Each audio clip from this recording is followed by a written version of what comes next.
Bom dia, nosso grupo é formado por Marina, James, Ítalo e eu. Nós vamos falar sobre o cotidiano da criança livre no Brasil entre a colônia e o império. Lembrando que naquela época já existia escravidão, né?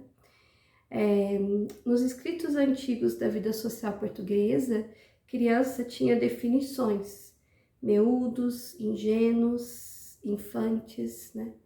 O que hoje corresponde à infância era o que Galeno chamava de puerícia, um período entre 0 e 14 anos. Essas crianças daquela época, dependendo da vida social dos pais, da condição social dos pais, ela passava por 3 momentos na infância. O primeiro momento era do nascimento à amamentação, o segundo momento era até os 7 anos de idade, que ela vivia ali à sombra dos pais, e um terceiro momento ela já tinha um estudo em casa e um trabalho. Aprendia um ofício como aprendiz, assim que era chamado. O nascimento dessas crianças era muito peculiar. Ele era regado de muito misticismo, óleos, rezas, comidas próprias, por exemplo, atar fígado cru de galinha na coxa direita para evitar a dor do parto, enfim. E já as índias daquela época, né, elas preferiam apenas lavar os seus recém-nascidos em água corrente. Porém, a colônia portuguesa preferia manter a tradição de manter o corpo dos bebês sujos como sinal de proteção, como proteção.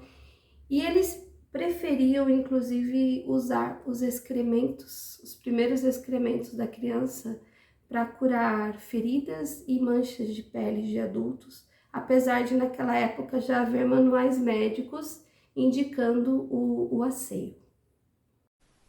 Muito bem, a alimentação é a parte que a mim compreende a respeito do cotidiano das crianças brasileiras, né?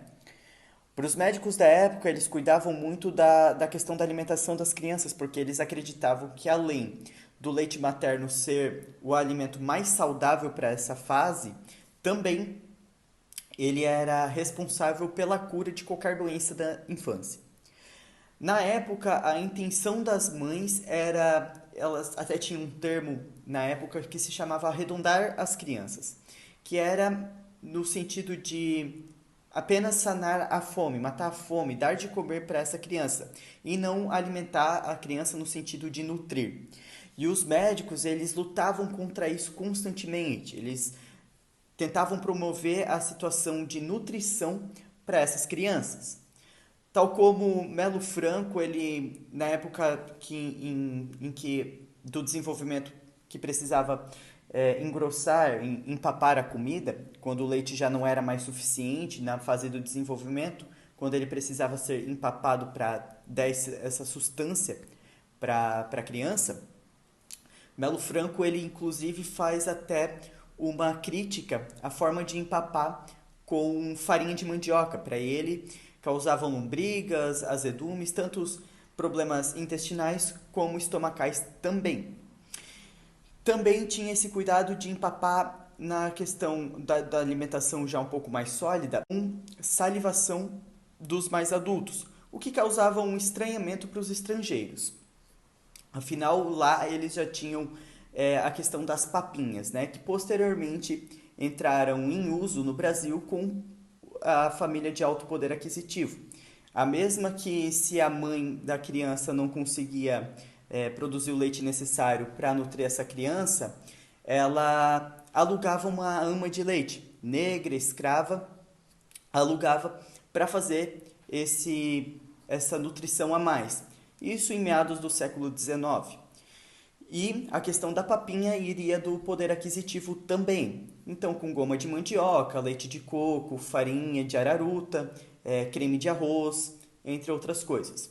Isso que compreendia a questão da alimentação no cotidiano das crianças brasileiras. Obrigado. Bom, dando continuidade, a minha parte é referente à mortalidade infantil associada ao misticismo, né? Havia-se muito medo de bruxas, muito medo de superstições, né? Durante o período colonial do Brasil, havia uma grande preocupação em proteger as crianças, né, do sobrenatural, né?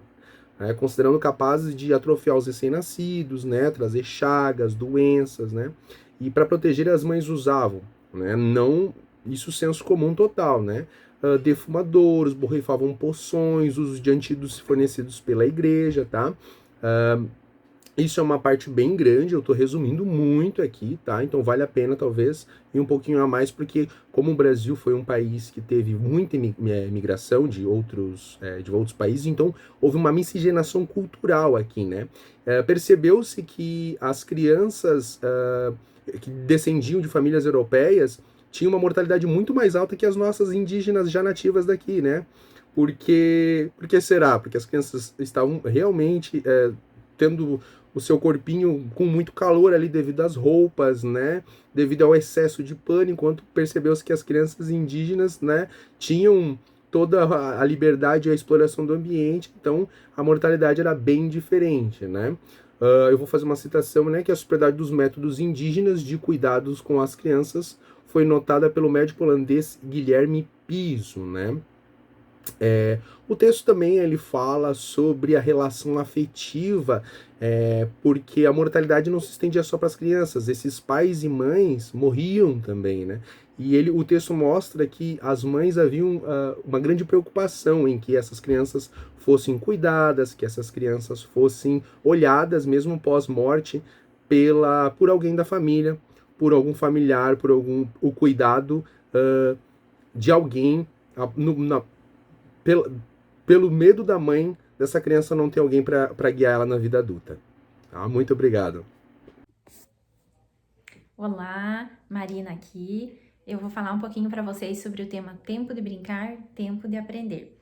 Nas escolas jesuíticas, as crianças costumavam brincar de nadar no rio, brincavam de pescar, brincavam com brinquedos em miniatura, né? Na época, fabricados em madeira, em barro, tecido, papel também.